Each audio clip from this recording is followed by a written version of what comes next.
Good evening, ladies and gentlemen. It's great to see such a big crowd of folks here. I couldn't be more pleased to see that so many people here interested in the future of our great city. So thank you for taking the time to come and having the interest to find out what we know so far about a potential project here in our community. For those of you that don't know, my name is Tim Brummel. I host your talk show on WCLO Radio every weekday at 9:10.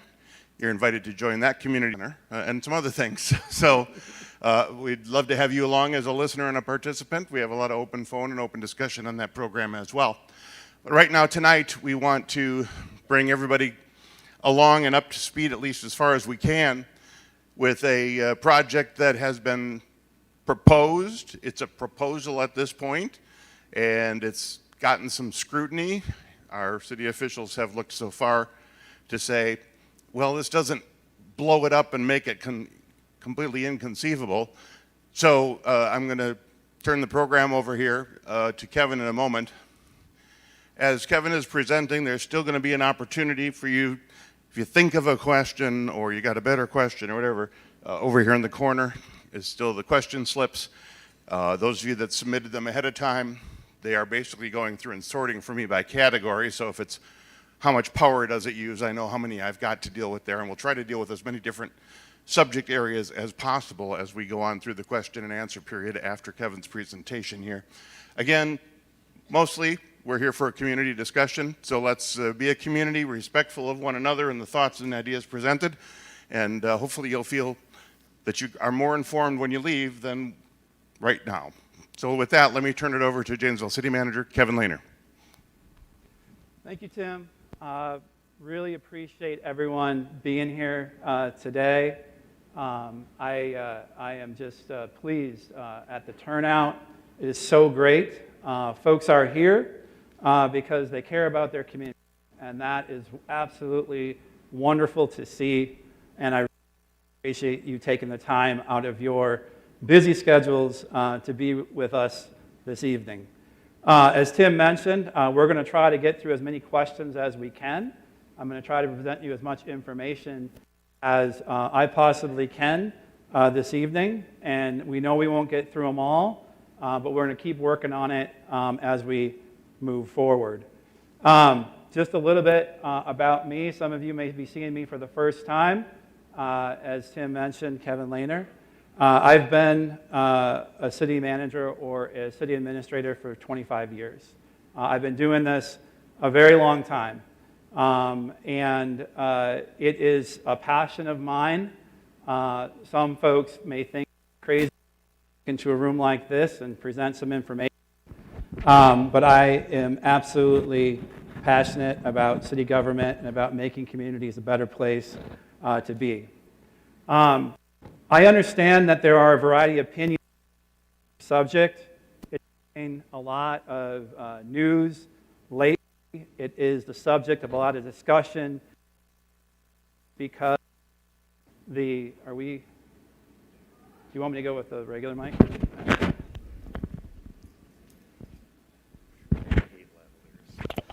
It's getting a lot of discussion because of the activity that's occurring throughout the state in different areas of the state, and we're going to talk a little bit about that tonight.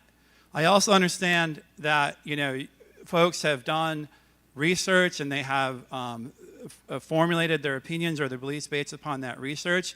I'm just here to share my journey, what I've learned, the due diligence that I've done in order to educate myself so that I can make a good recommendation to the City Council about what happens next. I respect everyone's views, and I really appreciate you being here to be able to ask questions and get more information about this proposal. So I'm just going to get started. I'm going to walk through some things, and then we'll get it over to having some questions this evening. So I just want to talk about, the first thing I want to talk about is it on?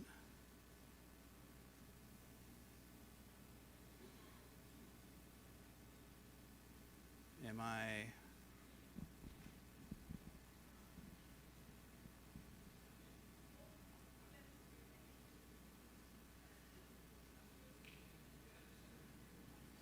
That was a great joke. All right, there we go. Are you? All right. So, where we are. So we are at what I would like to say is really the 1 yard line of a discussion of a proposal, okay? Last week, I would have made the joke that if you're a Packer fan, you know that if you start at the 1 yard line, you usually go 99 yards and end up in a touchdown. But if you're a Bears fan, that usually means 3 and out and you're punting the football. So there are lots of decisions to be made and lots of things that could happen between now and an eventual final decision regarding this proposal. So we are at the very beginning. And I know that folks think that, that there are things that have already been done. The City Council has not made a formal vote. And we are at the very beginning of a very long process. And these are things that we have to respect in terms of being a part of a process. And so on Monday night, we're going to make a recommendation regarding what's known as a letter of intent. And that's where we are as part of this process.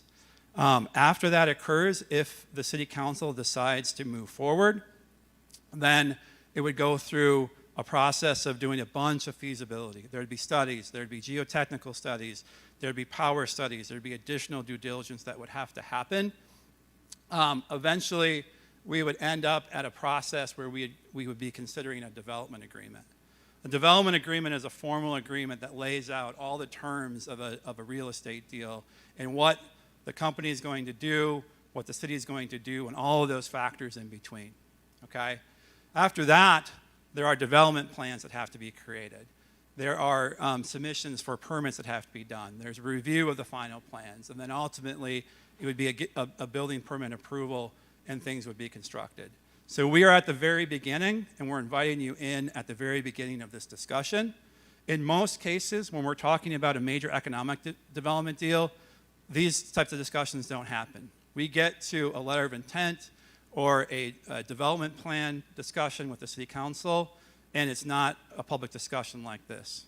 But so we're at the very beginning of this process. Somebody's got it. There we go.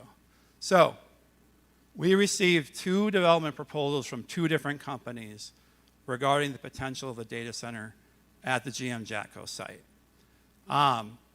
Upon receiving those, we have done as much research as we possibly could. We have visited with industry officials. We have visited with city officials.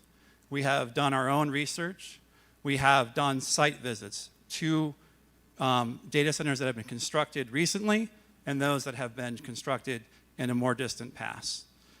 We have talked to municipal utilities about water use and about waste. We have engaged with as many people as we can to get a good feeling for what these things are and what they are not.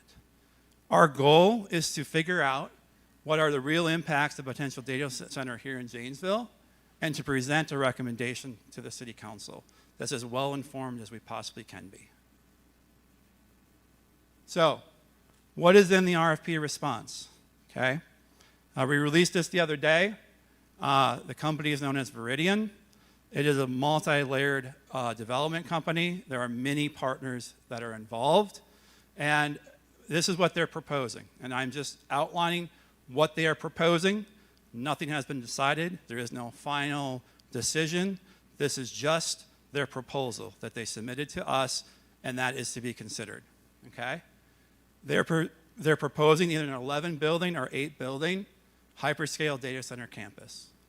It is based upon the availability of up to 800 megawatts of power delivered to the GM Jatco site by Alliant. Alliant has done an initial study, which is known as an indicative study, that has said they can deliver up to 800 megawatts of power to that site within 6 years, with different phases of that power coming in different time frames. They're proposing to remediate the entire site. They're proposing to clean the entire site up on their dime. That is estimated currently at more than $30 million of remediation cost. A bulk of that cost is the removal of asphalt and concrete that exists on that site today, as well as the extensive soil remediation on the site. They are proposing to do all the infrastructure and any city offsite infrastructure that's needed to support the center, and that any land not utilized for the data center campus would be deeded back to the city for city purposes or for future redevelopment sites. They are estimating that the total project cost is $8 billion in investment. Their estimates are $2 billion supporting 13,200 construction jobs and $870 million in wages and benefits, and a fully operational impact of $130 million annual dollars per year and 600 permanent jobs. They are offering first source hiring of local contractors and workers. They are offering to work with Black Hawk Technical College to develop a training program. They are offering to build LEED building design, which is basically energy efficiency certifications that is done by an outside party, and to do renewable energy procurement. They are estimating approximately 70,400 gallons per day of water use for a campus consisting of 11 buildings. And they are proposing noise and exterior lighting controls as part of a development agreement. That's a broad brush of their agreement. We have it on our website. You can read it for yourself.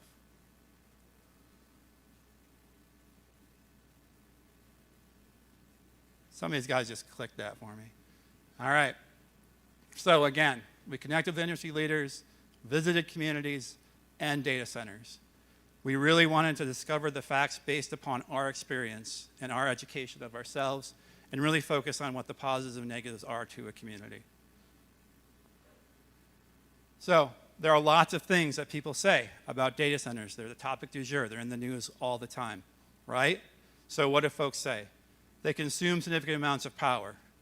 They have an impact on the energy grid. They use a lot of water. They pose an environmental impact. Wisconsin is an attractive location for data centers. That they have a positive community-wide impact. That they create high-tech, high-wage jobs. That they bolster union, trade jobs, and construction jobs. And that they are built with innovative emerging technology. These are all things that have been said about data centers, and there's probably a few other things that you can think of as well.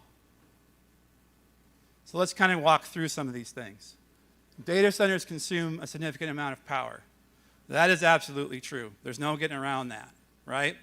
The data centers that are being built today are using very significant amount of power. The one that's being proposed for us is 800 megawatts. It is smaller than some of the other ones that have been proposed in the state of Wisconsin that you've been reading about, but it is true that they consume a large amount of power, okay? So let's talk a little bit about that. Let's delve into that a little bit more. So one of the things is, and this is something that is true throughout the country when you go and you visit these data center sites, is they are trying to improve for obvious reasons. Number one, it costs a lot of energy to buy power.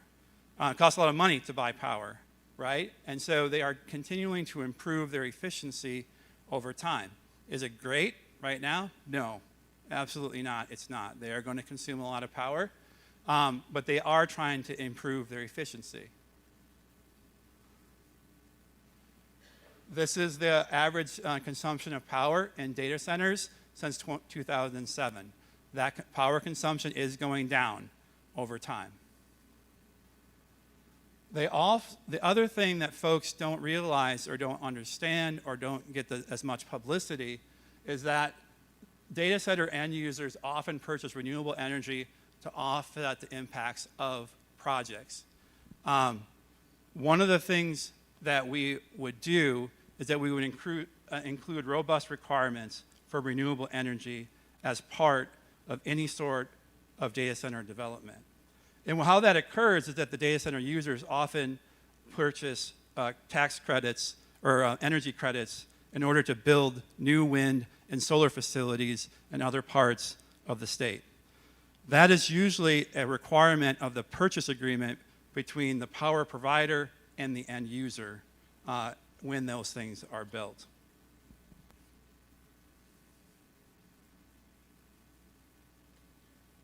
I don't know where I got to stand to make this thing work. All right. The other thing that is said often is that data centers escalate power costs for residents. In the state of Wisconsin, that is not true. A lot of people think that. A lot of people believe that, and there have been examples in other states where that has occurred. But in the state of Wisconsin, that is not true. So what happens when a data center, or any company for that matter, wants to come in to a particular area, they have to enter into what's known as a power agreement with the power company, okay? What that power agreement does is it says that they will pay for all of the infrastructure to provide the power to the facility, and they will pay to take the power that's delivered to the facility. The power agreement requires that they take the power delivered to the site, okay? And so those costs are not socialized to the other users. The other layer that we have in the state of Wisconsin is the Public Service Commission that regulates what the power companies can charge to their users. So again, those costs are not socialized to the other folks in the community. An example of that just happened the other day over in DeForest. They announced a plan for a developer to pay for grid upgrades at the DeForest facility, and the developer will purchase renewable energy credits funding Alliance grid expansion through solar and wind.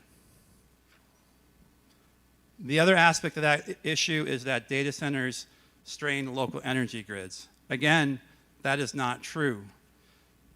Data centers actually upgrade and improve local grids. And the reason for that is kind of logical. Number one, is that data centers require power in order to stay up. They need to have those facilities running, and so they build redundancy into the system. Additionally, Alliant in Janesville service area is part of the Mid-Continent Independent System Operator Network, which means that power comes in to our area from Louisiana all the way up to northern Canada, okay? So it's power that you may use at your house or at your business is not necessarily coming from the power plant down in Beloit. It's coming from a network that extends from Louisiana all the way up to northern Canada. And the costs for the grid upgrades and associated power utilized by data centers are not passed on to the ratepayers. Data centers are noisy and create light pollution. That was true. There are examples, there are bad examples of data centers that have been noisy and that have created light pollution, but the modern versions are no longer true. Modern data centers employ advanced cooling systems and sound dampening enclosures. The new centers produce between 50 and 70 decibels, which is equivalent to the sound of a normal conversation and a modern household vacuum cleaner. Just to put a further point on that, you can see the chart. You're in between light rain and a conversation. And we can achieve, through our development agreement, requirements that limit the sound and require the use of sound dampening systems and enclosures to keep the facilities quiet. Data centers use significant amounts of water. That is no longer true. The technology has evolved, and the newest centers are using significantly less water. So let's get into that a little bit. Closed loop, air-cooled systems have significantly reduced water usage in new centers. Local water consumption for new centers is similar to other commercial facilities. A modern data center campus could use between 80 and 120,000 gallons of water per day. That is comparable to a mid-sized dairy operation. And for reference, when GM was at its peak, it used 2.5 million gallons of water per day. So how does that compare to our current local water use? At the very top is where GM was when it was in operation. And in the middle there are all the different high water users that use significantly more water than any sort of data center proposed in the city of Janesville. They include food production, food processors, chemical manufacturers, and if you see that blue line at the very bottom, that's the local hospital. So the data center being proposed is equivalent to what the local hospital would use. Now let's say that that number is inaccurate. Let's say we could double it. You could triple it. You could go 4 times that amount of water use. It would not even get close to reaching what GM used when it was at its peak.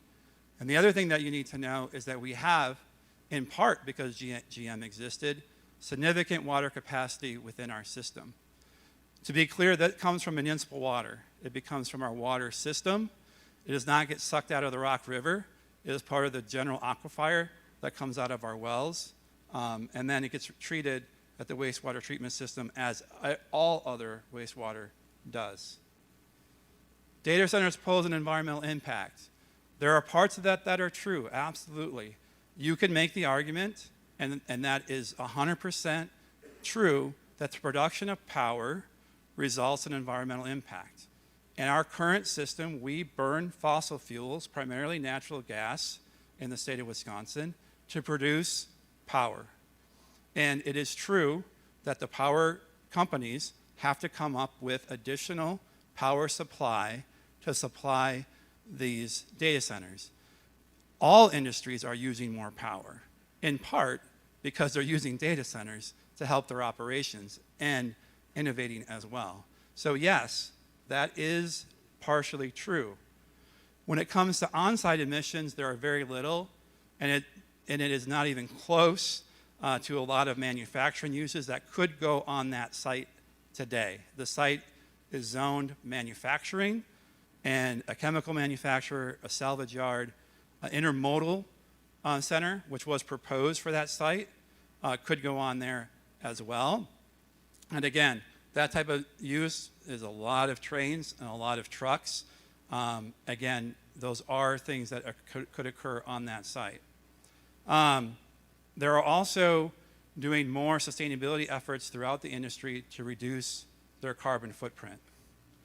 The other thing that we need to know is that under the current proposal, and what we know of the site, is that there's $30 million of remediation needed at the current site. The developer, in their proposal, is agreeing to pay for 100% of that remediation. It encompasses an environmental cleanup project in a few years, as into what we previously predicted would have been a few decades. And it results in a clean site with Class A industrial buildings on the site. Another perception, data centers wouldn't make a significant economic impact. That is absolutely not true. The direct tax revenue growth and the value of meeting the foremost environmental concern in our community is more than $30 million. They have also been proven as a catalyst for cross-industry growth, including Wisconsin-powered manufacturing supply chains. I recently was inside a data center in Virginia, and within that center, I saw Johnson Controls, a Wisconsin-based company, Generac, a Wisconsin-based company. I saw an electrician walking into the facility with Milwaukee tools. There are many pieces of the manufacturing supply chain that support data centers here in Wisconsin. Data centers create direct and indirect local jobs. Yes, they absolutely do. In our proposal, it's up to 600 permanent jobs. And trade jobs on site, making $130 million direct economic impact in our community. For every job directly employed by a data center, there's an additional 3.5 ongoing jobs that are created in the local economy. A data center of 250,000 square feet can create 1,500 construction and trade jobs on site during building, and I would say that's probably a conservative estimate. And the median salaries for ongoing center-supported trade jobs, and these are just a few, range for electrician at $38.57 an hour to a steam fitter at $43.69 an hour. And obviously, these centers would employ many of our skilled construction and trade folks in our community. Why is this important? We have a problem with housing right now. Folks can't afford housing. There's a limited housing supply. There are higher costs. As a result, we can't cover the costs to afford a house. If you have stagnant wages in our community, you can't afford the new housing, and then if you have a reduced demand, it just compounds that shortage. Introducing high-paying jobs provide the opportunity to break this cycle. Wisconsin is a desirable location for data centers. That is true. The state recently passed legislation that would exempt their sales tax from the equipment inside data centers.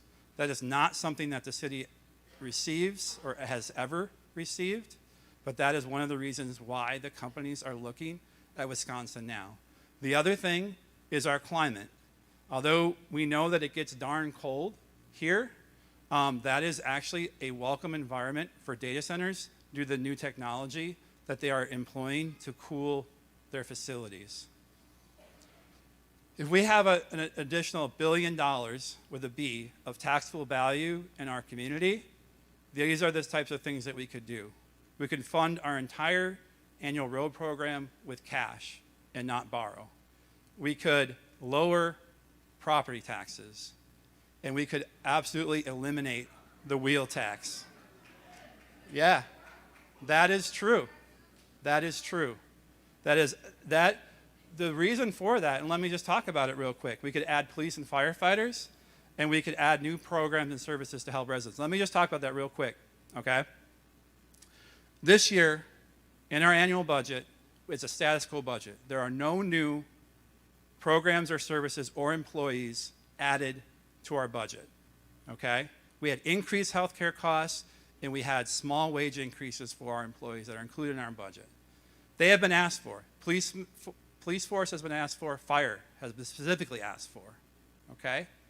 $1 billion of value added to our community increases the overall tax levy and lowers the levy for the average resident, because you're adding $1 billion of value to the total pool, and so the rate goes down for both the city and for the school district, by the way. And so this is what I'm talking about when it comes to the values that are created within these facilities. So let's talk about next step. What would it look like? We're going to present a recommendation to move forward with the letter of intent on Monday, next Monday. And we are at, again, the 1 yard line. If that occurs, if the vote is in favor of that, it would set off a series of events to look at it further. Does not bind us to anything. A letter of intent allows both parties to walk without penalty at any time during that phase. It is a very common real estate tool that's employed whenever you're looking at a real estate transaction. It is not a certificate of sale or anything like that. So that's where we are. There are several steps that go along the way, and with that, I'm going to stop talking. I really appreciate your time and attention. I'm going to turn it over to Tim, who is going to be walking in here shortly to start asking me questions. He was sorting through the questions while I was speaking. Tim, you're on. He doesn't have a producer here to give him the cue that the commercial's over. Where's Tom when I need him? All right, did you learn anything? Good. I think that everybody makes better decisions the more information we have, and we want to get some more of that. And so, Jimsy, if you would, are you still there? Poke your head out the door and get the questions in here. We'll get to some of your questions and see if we can't answer even a little bit more of the concerns. In the meantime, I think maybe it would be helpful, because I know there are questions been asked on my program, if you could explain what the situation is with the tax and incremental finance part of that particular area. Yeah. So we created what's known as a tax incremental finance district. It's a tool, it's an economic development tool that you can use to incentivize economic development. And it's commonly used in a situation like this, because you're talking about a property that's blighted. And so if this proposal doesn't move forward, we would use that tool and we would go through our development process, develop a concept plan for what could be located on that property. And then we would take that concept plan and we would market the property to different developers. But in that process, every time we touch the property, we would have to clean it up. We would have to make sure that we addressed any sort of environmental remediation concerns up to the standards required by the DNR. And so that is something that can be used. The policy consideration is that if this process goes forward, is that we could close the TIF entirely and not use it. So you would get the immediate benefit before moving forward. The other option is to use some level of the TIF to help fund something, whatever that something would be. Maybe there's just something that we wanted from the development agreement that the TIF could be utilized for. We could do that.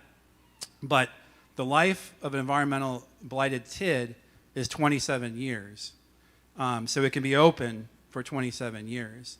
If we happen to continue to use it, it would be closed in a few years.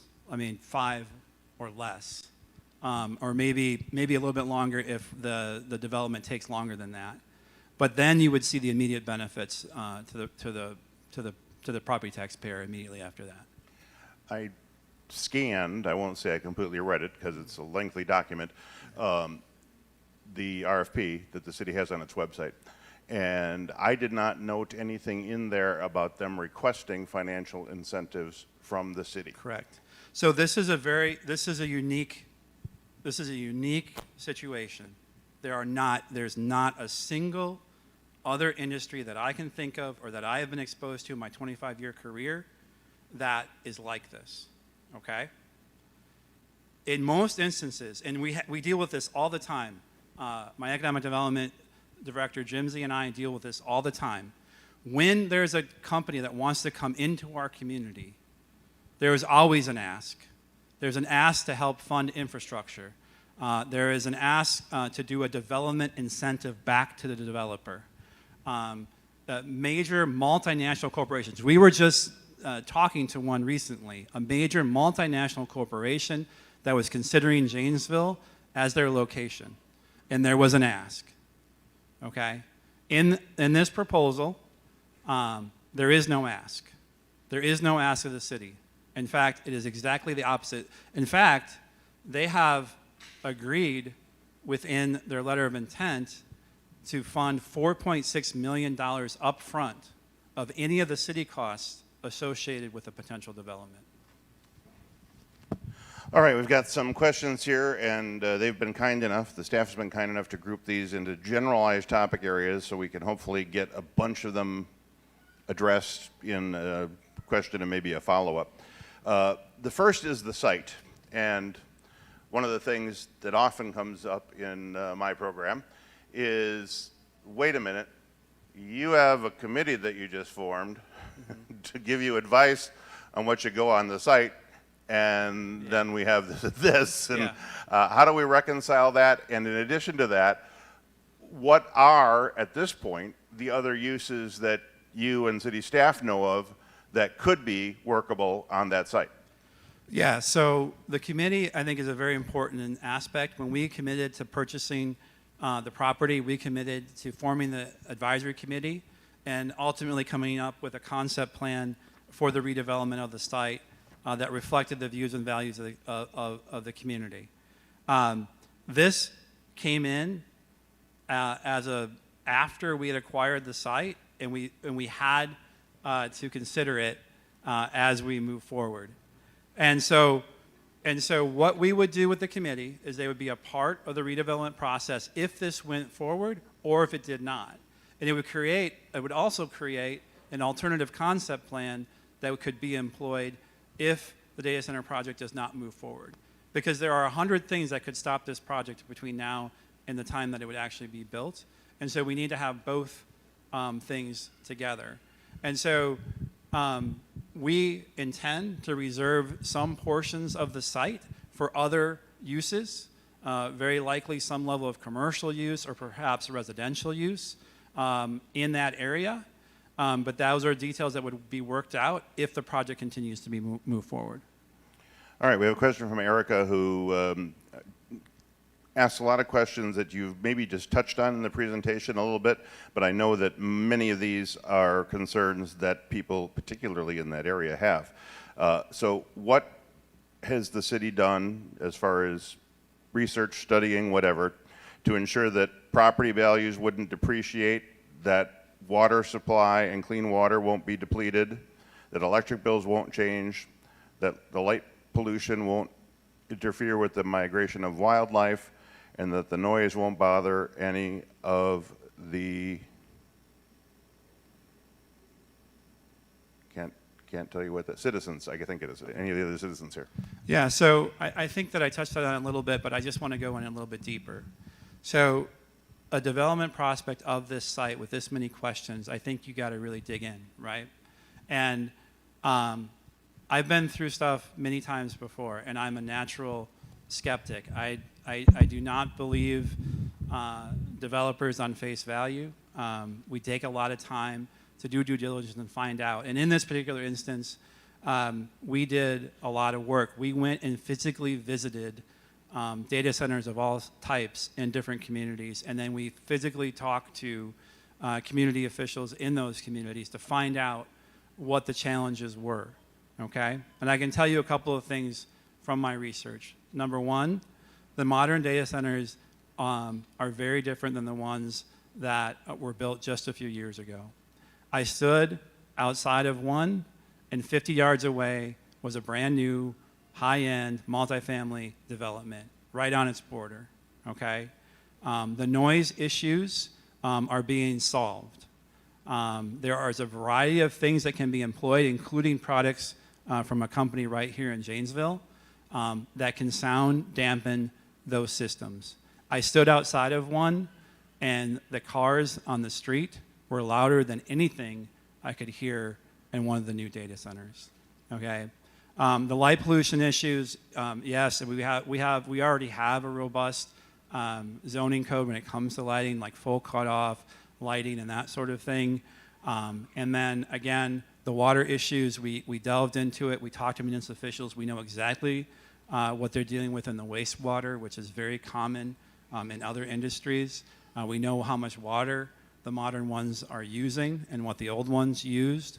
We saw the ones that use a lot of water, and we saw what they did and how they handled it. And so we went down deep, and we talked to a lot of people. We talked to engineers. We got independent consultants as well to advise us along that journey, and that's where we are now. All right, this pile I'm going to call the mistrust pile. Okay. Yeah. Whenever these things come up, there is a degree of uncertainty, and knowledge is power. So I think we're hopefully tackling some of that tonight. There's a lot of good nuances to all these questions. Let's first address, and I'm going to try and take out the ones that we hit and leave me with what's left. Let's first address the non-disclosure agreement. We know that that was a barrier here early on in the discussions. And some people through the stack have wondered, okay, well, are we done with those now? When the next thing comes in, is that going to be governed by one? Why would the city even sign such a thing if they want to be transparent to their community? Yeah, I appreciate the question. I understand the concern. It's based in, you want to know what's going on, and you want what's best for your community, and you don't want something that is terrible and wrong to come into your community. I totally understand that. Non-disclosure agreements, for better or for worse, are a part of the process when you're talking about any major economic development in the state of Wisconsin. And so what happens, and what happens regularly, whether it's good or bad, I'm not going to make a judge of that, but what happens regularly is we get prospects that come from the state of Wisconsin, national, international companies that are considering different locations in the United States, and in particular in Janesville, to build their next big thing, whatever it might be, whatever factory it might be, whatever prospect it might be. And in order to even have a conversation with those folks, you have to sign a non-disclosure agreement. Those come through the state. And it's to protect their trade secrets and their competitive advantage or whatever it is that they are trying to protect as they do their due diligence on you and as they consider your site for the next thing that they're trying to build. And so we did that. That is a normal thing. It happens frequently. And there is a value statement around that. I don't know if it's a good or bad, but it is a thing that exists, and it's a tool that is used in this development world. And so we did not release a bunch of information early on, in part because there were multiple companies, 2 companies that were considering the site, and they didn't want to reveal their quote-unquote trade secrets to the other competing party in the evaluation process. We will get that information out as quickly as we can as we move forward through the process. But I just wanted to say that is a common thing, and we will continue all of the details of a development proposal, of a development agreement, of a zoning proposal. There'll be multiple public hearings, and we've already had discussions with the company themselves about doing other forums. Perhaps not as big as this, perhaps bigger, I don't know. But we would welcome the opportunity to do additional discussions as more details come out and as more information is released. So now that we're at this next step, does that mean that as it relates to going forward, we know it's Veridian? Yes. So anything concerning Veridian now would not be expected to be under an NDA going forward? Yeah, I mean, we told them that we were going to release the RFP response, and they were fine with that, and they're going to be here on Monday to represent themselves and represent what they are as a company and what they intend to do, and take the tough questions from the City Council. Everything that we released in the RFP proposal is what we looked at when we had our questions with them. And then the letter of intent itself will be on the council agenda tomorrow, and it outlines basically what I just laid out up there. Okay. By the way, city's website, that information is up there. I presume if you Google it correctly, you can jump on it. I will just tell you that this morning, to make it easier for my listeners, if you text the word data to 7524000, you'll get a link back straight to the city's website page on this. So if that's easier for you, feel free to do that. It's just another avenue to get at it. But we wanted to make sure that as many people could that were interested in seeing that RFP. Speaking of the RFP, the earlier news reports suggested that the city had received 2, and we're talking about 1. Is there another one? When will it be released? All that kind of stuff. Yeah, there's another company that proposed as well. And we'll release that very shortly as well. And again, we sent them through the same due diligence process as Veridian. Again, it's a very similar type of group, a large development firm, variety of players involved with it, proposing a very similar development proposal. All right, we covered the name of the company. That is Veridian. There are a couple of questions about the myths and misstatements, or whatever the title of the document is on the website. Mm-hmm. People are wondering if you could provide some citation, and maybe not tonight here, but could there be source material up there that people can explore? Yeah, we're adding that currently. If you looked at my presentation tonight, all of the sources are highlighted there. The presentation is on the website. If there's a hyperlink to the source, it's available to you. And you can go and look on it and look at it yourself. The one thing that you don't get, and this is the challenge, right? Because folks want all the information. The one thing that I cannot provide to you directly is the direct conversations I had with a variety of folks. Like you can't do it, and I understand that that's frustrating because I have a certain amount of access due to the proposals and what we're considering that most folks just don't have, right? I was fortunate enough to be able to walk into a data center. That is something you don't just walk in, by the way. There's 7 layers of security. But I was able to go into one and see one for myself. That was important to me because I wanted to know what we were getting into. I wanted to see what was inside, what was outside, what it sounded like, what it looked like, what it entailed. And it is both predictable but also fascinating at the same time. And so I understand that there is an information deficit that some folks have, that you just don't have the same access that I do. And I wish I could take you all to one and let you all in and walk around and see it for your own eyes. But that's just something that's not possible for us to do. So the point I'm trying to make is that we took this very seriously. We wanted to know what exactly it is that we were talking about. And so we spent the time and the effort to go do that. You've talked about the complete remediation of the site that Veridian is offering. To what level is that? Mm-hmm. In other words, both of the proposals show that there are areas of the site that Veridian would not have buildings on, that some other development could occur in. If someone wanted to build a house on that site after this is all done, is that going to be the level of remediation, or what is it? Yeah, so what occurs with remediation is that is governed by the Department of Natural Resources. And the Department of Natural Resources, whenever you touch what is known as a contaminated site, this site is considered closed, which means that there is nothing more, no new activity has to be done, but with continuing obligations, which means that there has to be additional tests to the ground and other things on a regular basis to the site. And there are two standards that sites get cleaned up to, industrial or non-industrial. Those are the two standards that the DNR allows a site to be remediated to.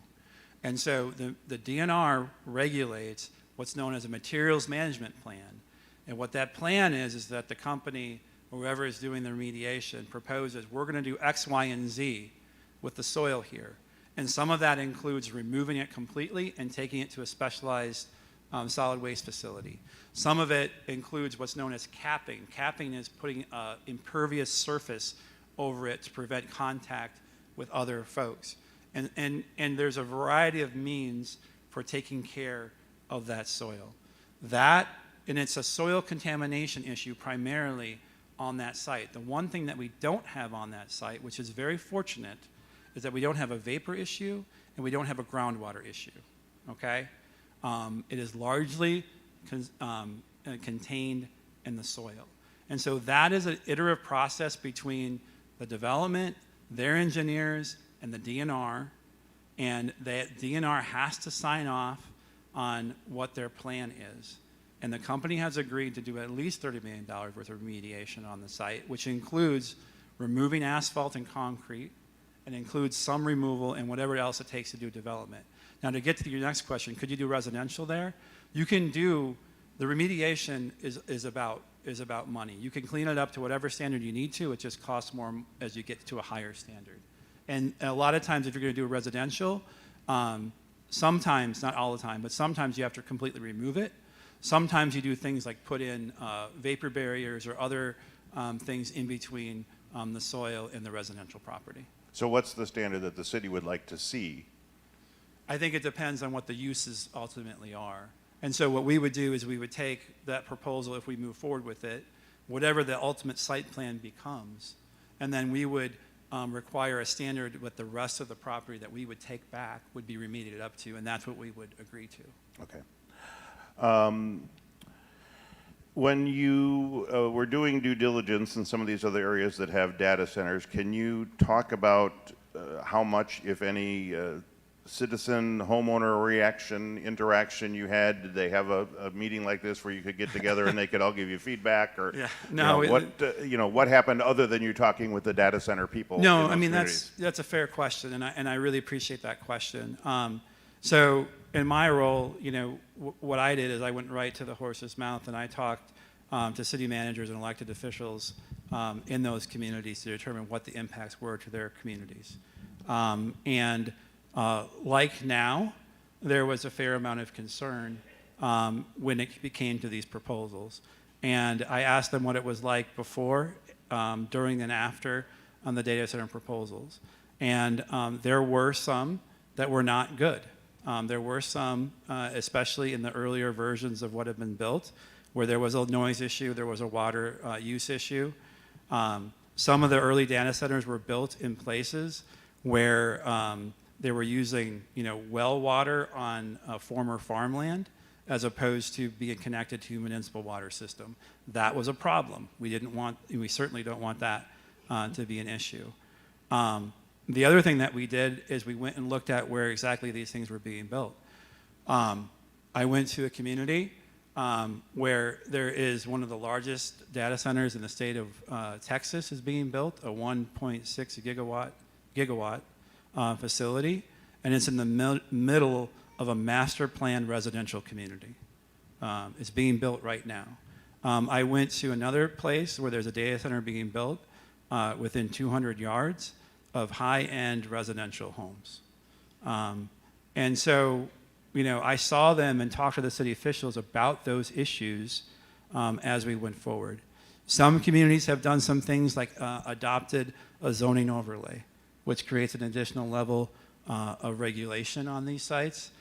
We could do that. That's a possibility. I think we could probably do it through development agreement in this particular case.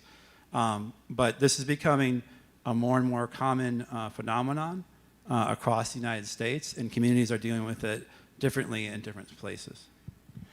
The GM plant was there for round numbers 100 years.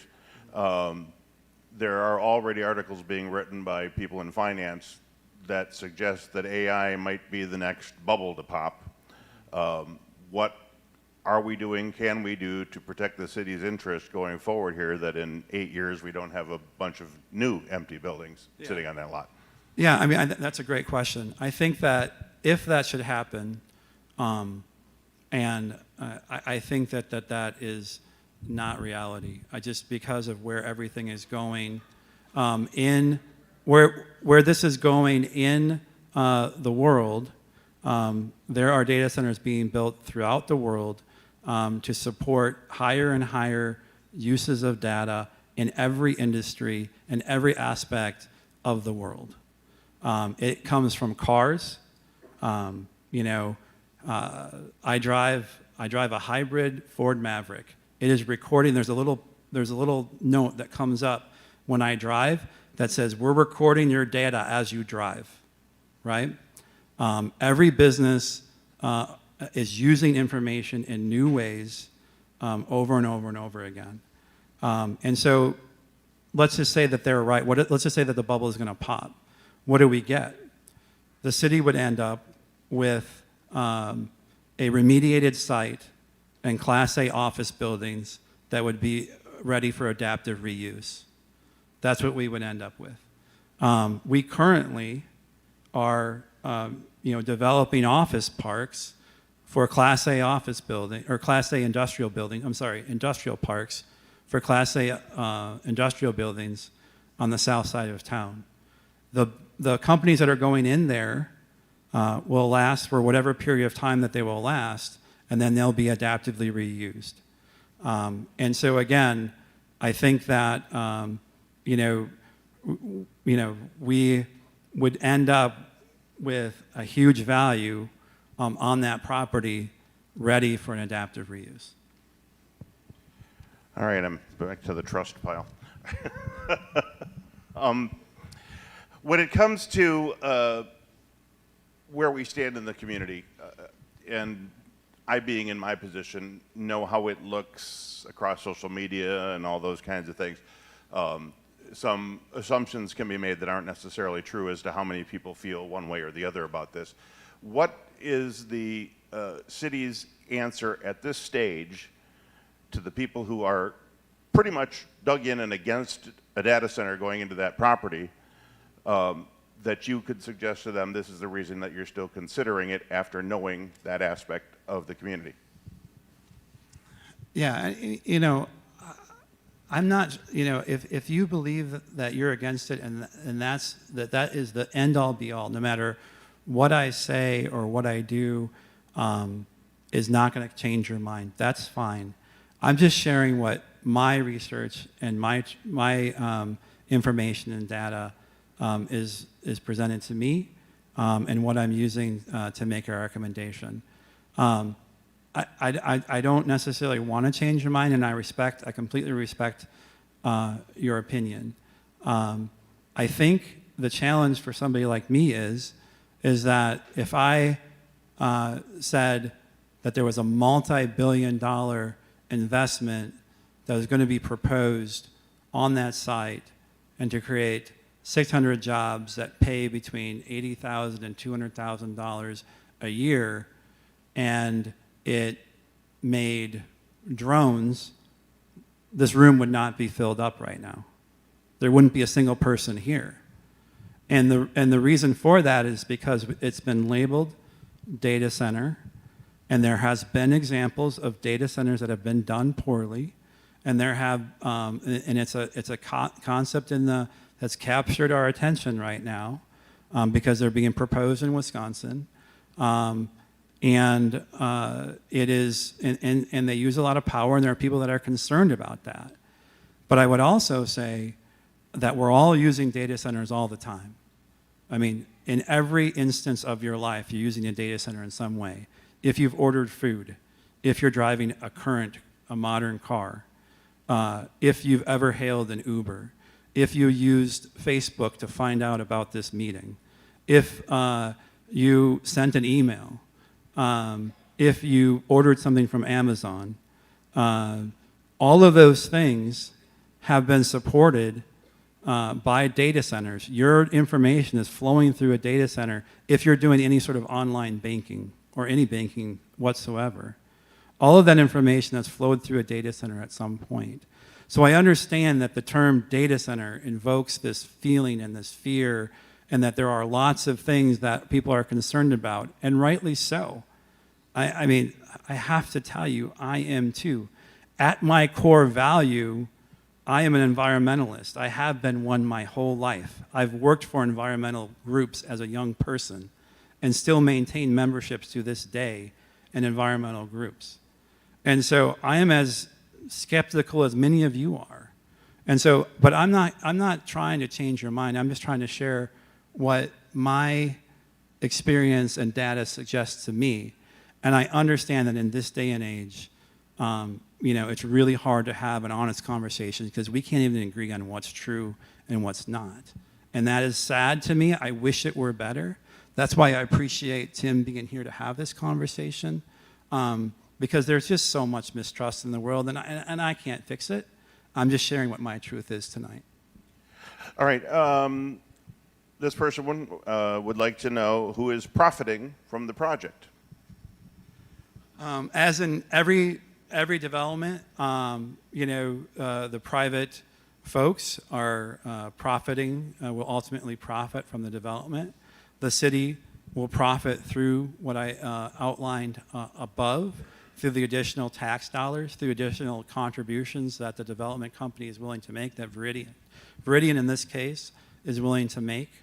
And that includes the environmental cleanup and the sale of the property, that we would receive those funds, and that we being the city of Janesville.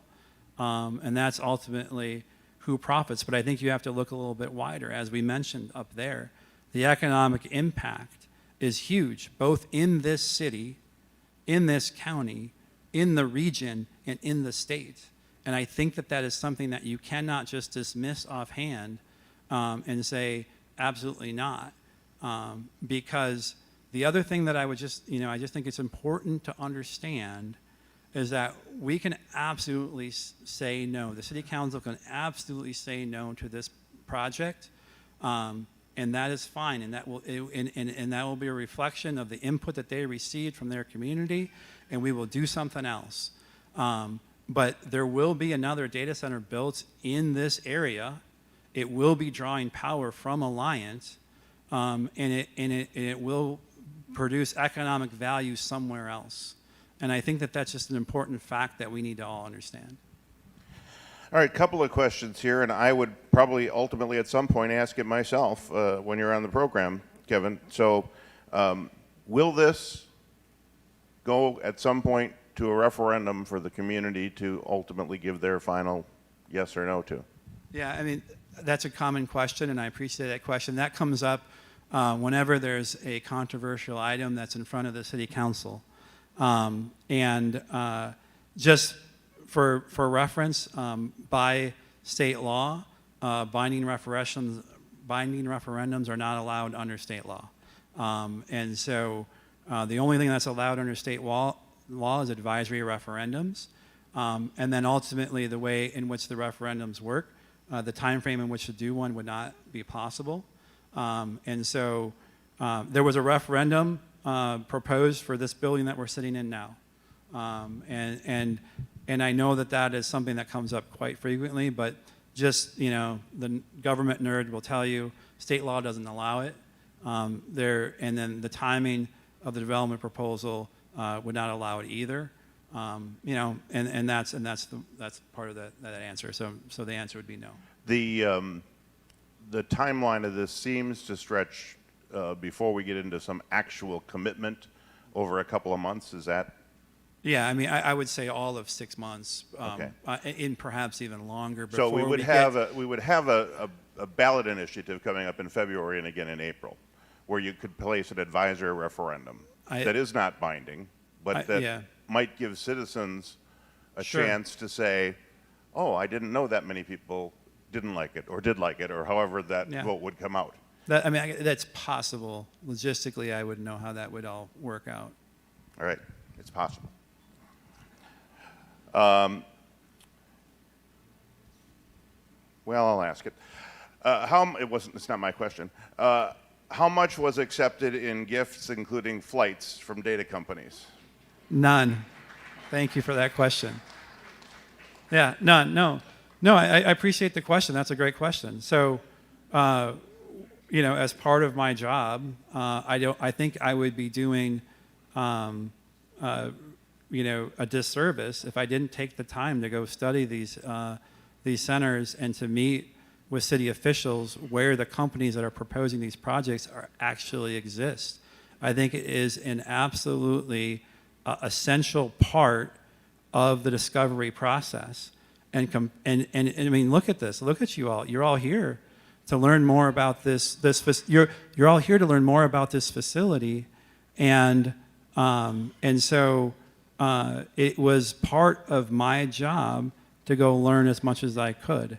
And so we have a budget for travel for different things for city officials, and this was one of them. We took an economy flight. The one hotel cost $114. The other hotel at the airport in Virginia cost like $220, which is really the market rate for the hotels. And then we submitted our receipts afterwards, and there was very minimal cost. I think there was a lunch and a breakfast. All right, I think we talked about the advisory committee a little bit. They are still in their formation. They are still expected to hire a consultant at some point. If the city council moves on Monday's presentation to move forward with the next step, meaning there will be some restrictions on what the advisory committee looks at going forward, how does that affect the process of them going forward?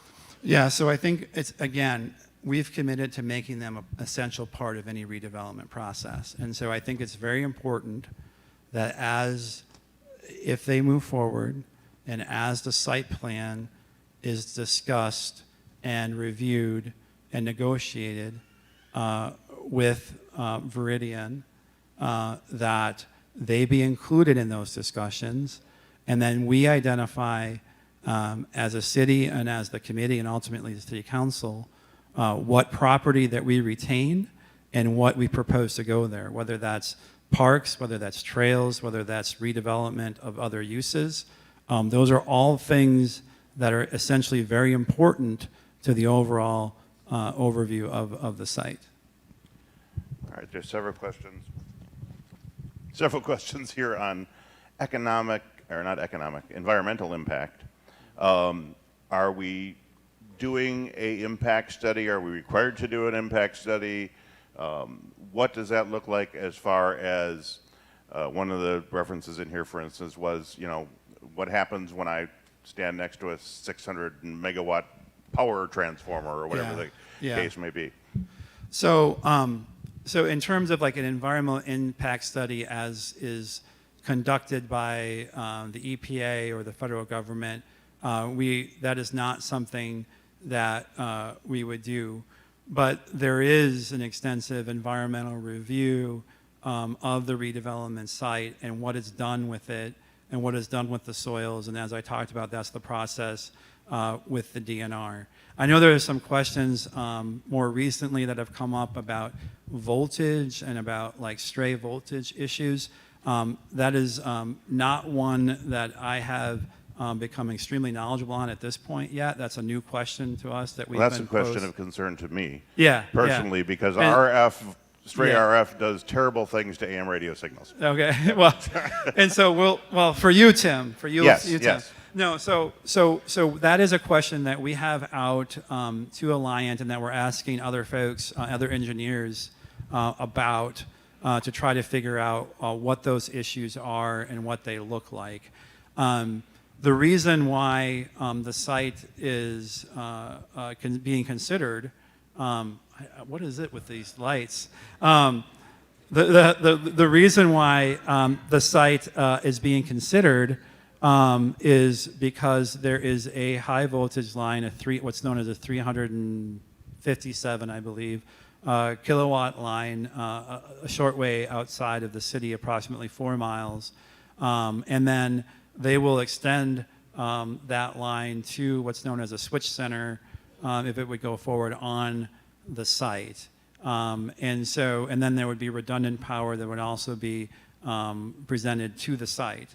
The voltage that would be required on those lines for the data center already exists, like it's already part of the system. But I do need, and I fully admit, we do need more information about that particular question that's come up more recently, and we have to kind of flesh that out. All right. Are there any other contamination issues? Somebody mentions PFAS here and those kinds of things that are just in the news. Are there things that people should be rightly concerned about in mitigation efforts that would go into this agreement? Yeah, so PFAS are a big one. There are different components and stuff that may contain some of that. A lot of that is quickly being weeded out. There's likely are PFAS on our current sites that have not yet been identified, but we don't have those necessarily mapped or anything or known about yet. The additional testing will show what those are or where they exist. In terms of the cooling and stuff like that, we've provided what is in the cooling water or the closed loop system to our wastewater treatment plant. It's common things that we deal with all the time. There's not an issue. I know I've heard stuff about warming the Rock River. Again, that's not an issue. We've explored that. We've talked directly with the utilities that are treating the wastewater that comes out of data centers to see if they have any concerns, and it really is not a major impact to any of their plants as well. Our wastewater treatment plant, like all wastewater treatment plants, is regulated by the DNR. We have to meet certain standards for discharge. We're tested regularly, and we haven't found anything that suggests that there's going to be anything that's environmentally concerning coming out of the site. The other thing is that there are standards that exist when it comes to electronics recycling. The companies are bound by the proper electronics recycling methods and that sort of thing as well. All right. Are there going to be addressed sort of, I guess I'll call them disaster contingency plans? I mean, nothing is planned to escape from there that's dangerous, but if they do in fact rely on diesel generator backups, they're going to have tanks of diesel fuel on the site, and a tornado comes through and rips through that area and bursts a bunch of tanks. I mean, are we making sure that we're protecting ourselves and the environment around the plant from things like that? Yeah, so that's a great question. I really appreciate that question, and I have similar concerns. Obviously, we are worried about that sort of stuff. We asked a lot of questions about that when we were in the facilities, and the technology that they employ to isolate and put out fires the best of the best of the best. We spoke to the fire chiefs in Loudoun County, Virginia, which happens to have more than 400 data centers within their community. And they said that they have no issues with those centers, that the fire containment is at the very best. I mean, just by the nature of the business, they have to isolate it and put things out as quickly as possible because the companies rely on no downtime. The companies themselves are continuously doing drills to test for failures. The one company that we were in happens to try to employ folks from the Navy that worked on naval subs as the primary technical people that work within the facilities. And they are literally doing drills, if not monthly, weekly, to test their systems on those things. And so again, huge concern, obviously. The other issue is that we have pre-planning for our major industries. I don't know if most folks know that, but our fire department does training, works with companies of all types to plan for those things. And then lastly, we regularly exercise what's known as our Emergency Operations Center. And so we have emergency operation plans for everything under the sun, and we do regular drills to react to potential disasters and figure out where our weaknesses are, and to make sure that we have the appropriate response and appropriate resources for if something bad should happen. All right, a number of questions on taxes. You mentioned it, so we'll go back to that. Has anybody ever seen their property tax bill go down in this room? Yeah, right. When you say that, it becomes a little suspicious. I know. What is the realistic possibility of that? What are we talking about? $5 a year, or is it something significant that people could actually look forward to, or is it just a matter of, like many projects have been, well, it costs $1 million more to build a road, so at least we don't have to tax you for that? Yeah, no, that's a great question. I say that very cautiously. I understand that there's a high level of skepticism around that question. And so let me try to break it down for you, okay? The city of Janesville's tax levy is roughly just under $8 billion. That's the entire value of the entire community combined, okay? On the low end, we are talking about $1 billion worth of value within the one development. So that's 1/8 of our entire value created by one development. What that means is that creates a greater base of tax levy that's being supported by the industry, and thus what the residential property owner or the other property owners are supporting through the tax levy is less. We are regulated by the state. We have some of the strictest tax levy caps in the country, in the state of Wisconsin, and so we can only increase our levy by so much year over year, and it is significantly less than the $1 billion worth of value that would be added. And so the result will be, if it's built at its completion, let's be clear, it's at its completion, that the mill rate for everybody else will go down. There is no other mathematical calculation that you could create. And there is no means under the state statute that would allow us to spend more than that. The only exception to that is if we issued more debt, because debt is not regulated. And under the scenario that I provided to you, we would actually issue less debt because we'd be able to cash fund what we previously borrowed for. Now, I can't speak for the school district. I can't speak for the county.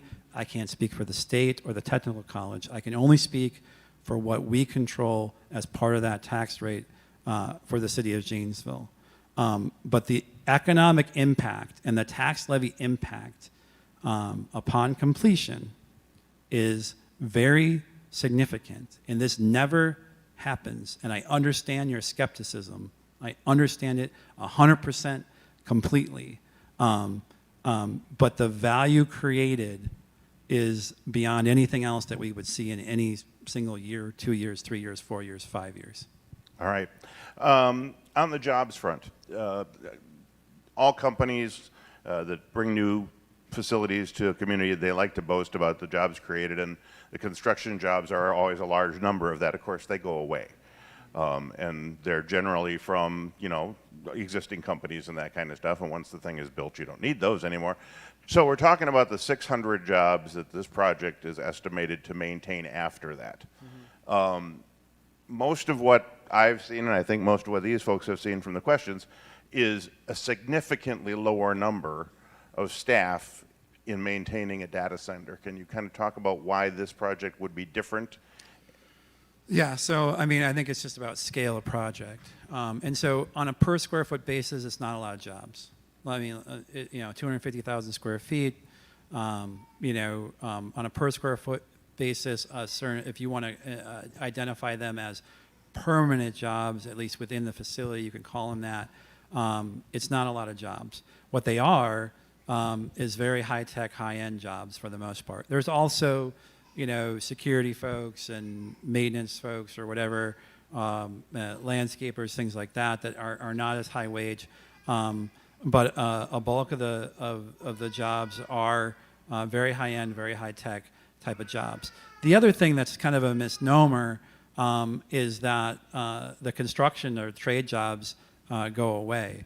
That is not the case. And so where they may not be directly employed always with the facilities, there is a constant level of maintenance, a constant level of modernization, a constant level of switch out of the materials that occurs within the facilities.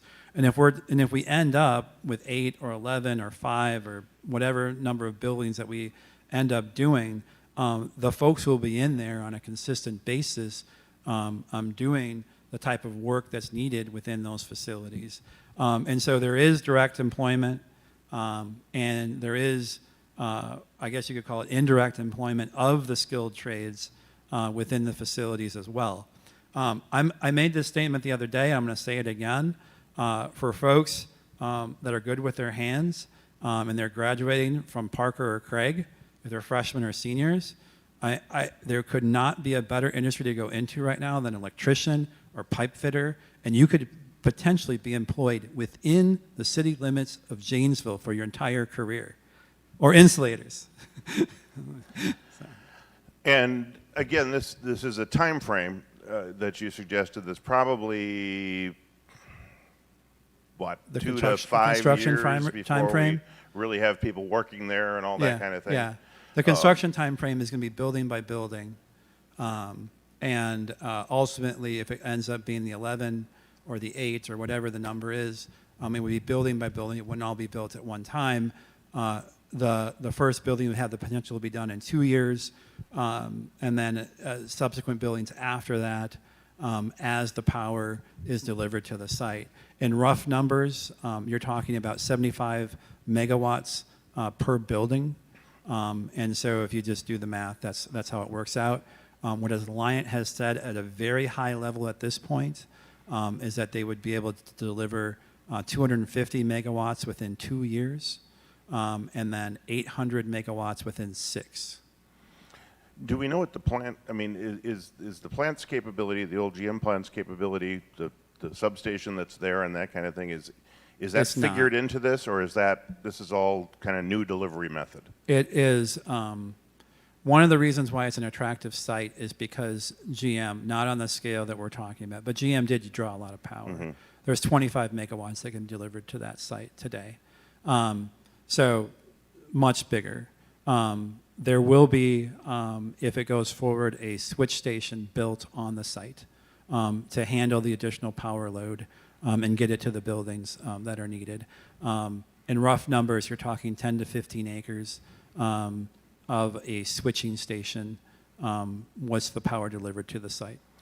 Now, I know that you are not an electrician, so I give you a little leeway on this question, but how what are we going to be able to see as evidence going forward when these, either the letter of intent or the planning documents or whatever, that says you, data center company, Veridian, are going to make sure that my electric bill in Janesville does not go up? Yeah, I mean, that's a great question, and I appreciate that question. And I think, you know, ultimately that there are folks that have to answer that question. I think Alliant has to be in front of you answering that question because ultimately they're the ones that control that with the oversight of the PSC. What I can tell you is what actually happens in the development process. And what actually happens in the development process with a data center or anybody else is that they have to sign a power agreement and they have to agree to take the power that's delivered to them or pay massive economic penalty back to Alliant. And they have to pay for the infrastructure to get it to them. And it is hundreds of millions of dollars of investment to get the power there and get it delivered. And they have to agree to that, and they have to prove that they can afford to do it before anything gets built. Alliant also has to prove out that they can get it there, and they have to, by contract, get it to the site at a certain point. And they've done the high-level study, but there is a heck of a lot more of engineering studies that have to be completed before that is assured or commitments are made. All right. A lot of these are beginning to be duplicate.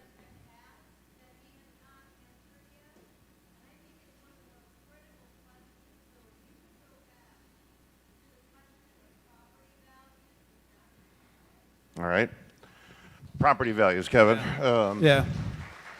So Great there's a question. lot of properties around there now. Yeah. I would have to talk with your assessor to get my knowledge base, so I don't know. I would assume that there was at least a nominal change in property value when the plant was taken down in some of the surrounding properties, and what goes up there will impact property values to at least some degree. What do we know about that? Yeah, so the hardcore example is, and you can go look at any community where data centers have been built, property values do not go down. They go up. And you can go look for yourself. Go find the data for yourself. Go look at all of the communities. Go look at all of the communities, and we can bring it to you. I mean, we're happy to bring it to you, but I'm telling you, I'm happy to do it. I'm happy to do it. I'm happy to do it. You can go look at Loudoun County. Go look at Loudoun County, Virginia. Go look at any place where data centers have been built, and the property values, the residential property values, and the business property values go up. They do not go down. And we can prove that out. I mean, you can go prove it out. And I'm happy to provide the data. I can provide you 12 communities. We'll put it on the website. You can go look for it yourself. Okay. I think that's an important point for folks certainly in that area. It stands to reason that they might increase in other areas in town just because of the general economic impact. Yeah. But if I'm living across from the thing, they don't go down. I want to be sure that they don't go down. So we can look for that coming from you the next time you're on the program. We'll discuss that. I'm more than happy to provide it. It is an undisputed fact. The property values near the centers do not go down. There may be some out there where you can find some, but it is extremely rare. And we haven't found the examples yet. All right. When it comes to the construction here, how do those contracts get awarded? I know that they have said that they'll try to offer them to local companies first, but do we know, is there going to be a bidding process? How that would unroll at this point? I mean, as far as the construction goes, what we can do within the development agreement is to have them contractually obligated to do the types of things that we've already discussed. Do first choice hiring within the local Janesville community, within Rock County. We can do those sorts of things to help ensure local hiring first. We've, but the process of building the building themselves are ultimately controlled by the developers. But there are some things that we can do, but it's not like a city bidding process where we can ultimately require it. It's not allowed. It's not allowed under state law for us to do that. But there are some things that we can do within our development agreement that would require them to do some local hiring and to commit to some tech education and to commit to local contractors first, either through the percentage of folks that were hired or things like that. I know you sort of touched on this in the presentation, Kevin, but as it relates to the jobs that would be permanent jobs at such a facility, what is the plan right now for where those people would come from? Obviously, if we had to import all 600 employees from outside the area, it's going to put more pressure on our housing problem. Yeah. But I know they've talked about utilizing Black Hawk Tech. Can you give us just a little more detail on that? Yeah, so I mean that's a great question, and I really appreciate the nature of that question. We are working regularly to do more housing within the city, and that's a crucial part of economic development. We are currently working on a project to redevelop some city-owned property off of Beloit Avenue for residential development because we've recognized the crucial need for new homes, new apartments within the community. And so we want folks to come here, live here, work here, and be a part of that. And so the draw would be from a wider area. We do have the benefit of being close to UW-Madison and UW-Whitewater.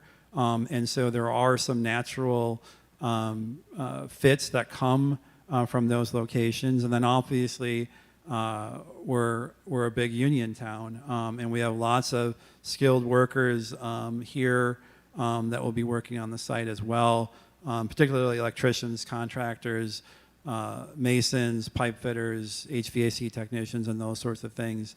And so it would draw from a wide area, like any other major economic development within the community. But the other piece of that is that the city does need to continue to expand our housing stock and work with developers to create new opportunities for places to live that are affordable at all ranges of the income spectrum. At this stage, with the information in the RFP, how much wiggle room is there? So Monday night, as the council discusses this, we go through the 80 million gallons? What is it? It's in their proposal. Yeah. It's just over 70,000. Okay, so 70,000 gallons of water a day, and the council says, oh, sounds pretty good. And then they build the thing, and suddenly they're using 160,000. Yeah. How do we account for no, those potential that's a great variables? question. I mean, Same with power usage for that No, matter. I mean, that's a great question. And I think that is something that we have to pay absolutely close attention to.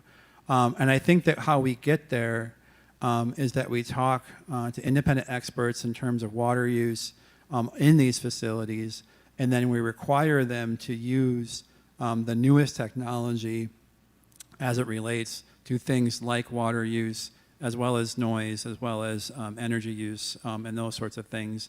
And that the very nature of the technology that's required within a development agreement would then limit that water use. So the issue is that we would do whatever that we could to regulate it in that way, and then you can build in financial penalties or whatnot within the course of a contract. Yeah. So.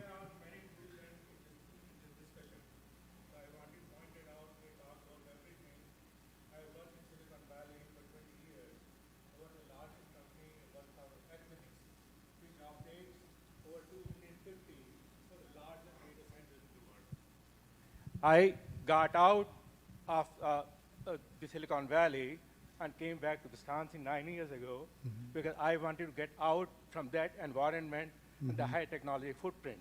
Although I'm a data scientist by profession with the highest qualifications.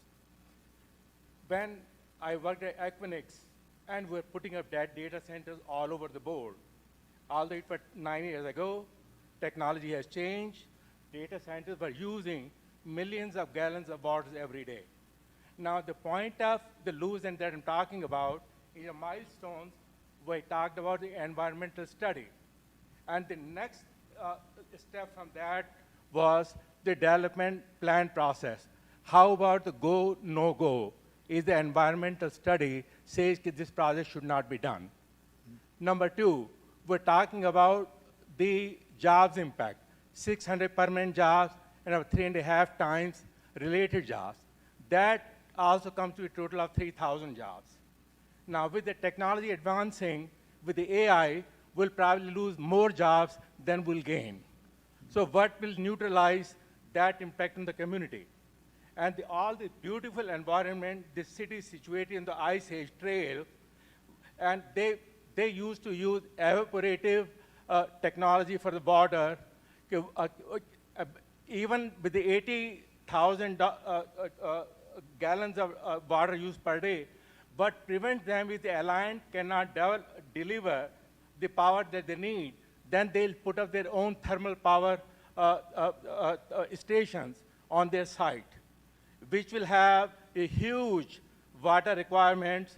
And once the deal is done, then nothing can be done to protect our environment from this impact. Yeah. No, so I appreciate that. Thank you. All right, did we get most of that? Yeah. No, I'm gonna just give you it in kind of summary as I heard it. There's a lot of bumps potentially along the way here, it would seem, and if one cog in this wheel jams up, and they have to make adjustments, what do we do? What are the city's potential repercussions? Isn't the right word? Good thing I work in radio.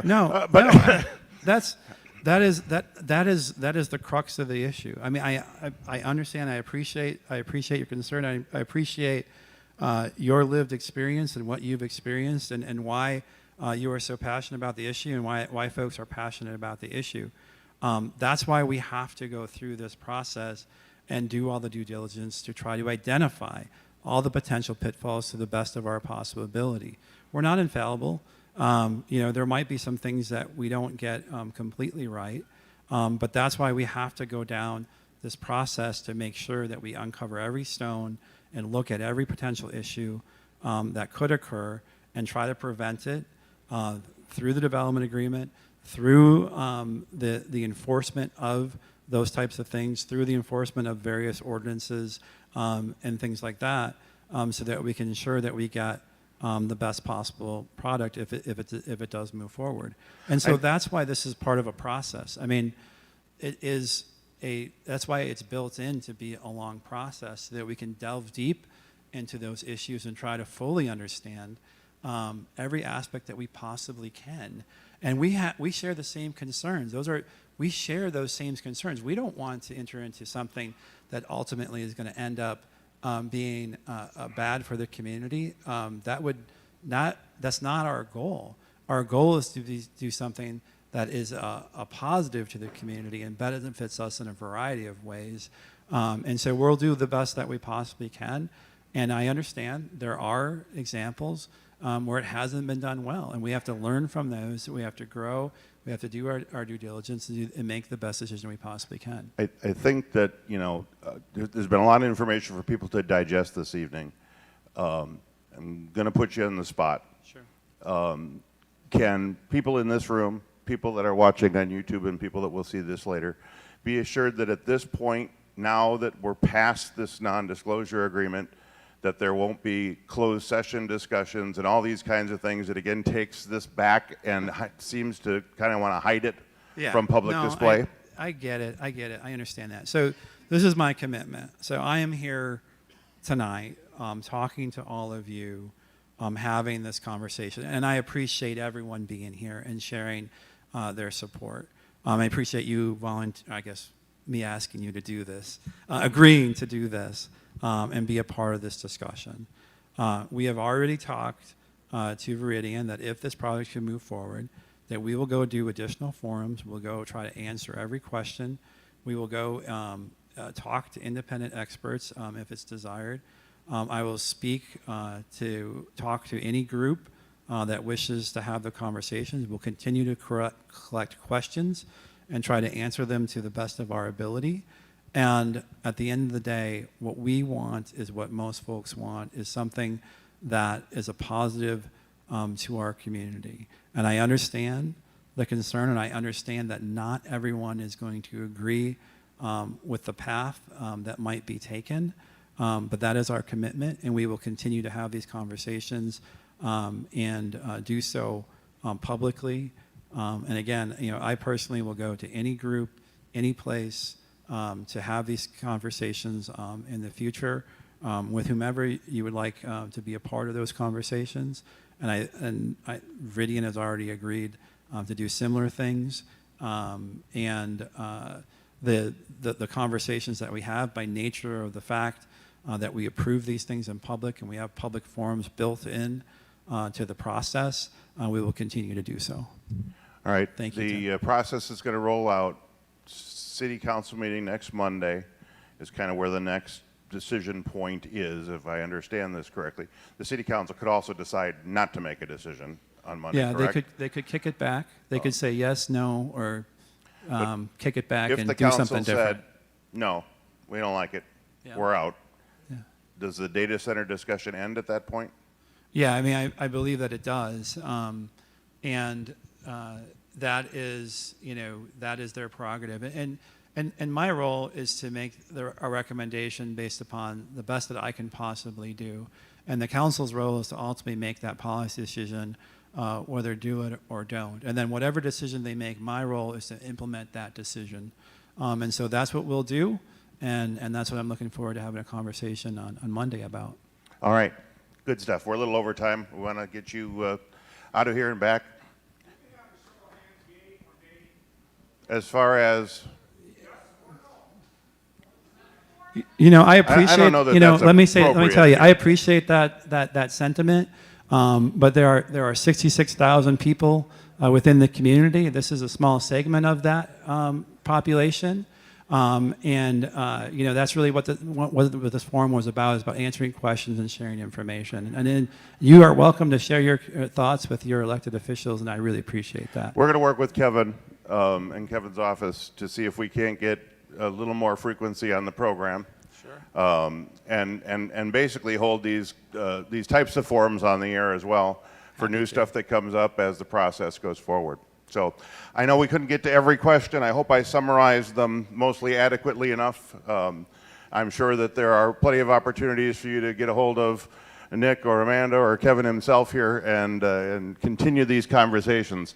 But thanks for being a part of this forum tonight. It's very important. Thank you. I appreciate it.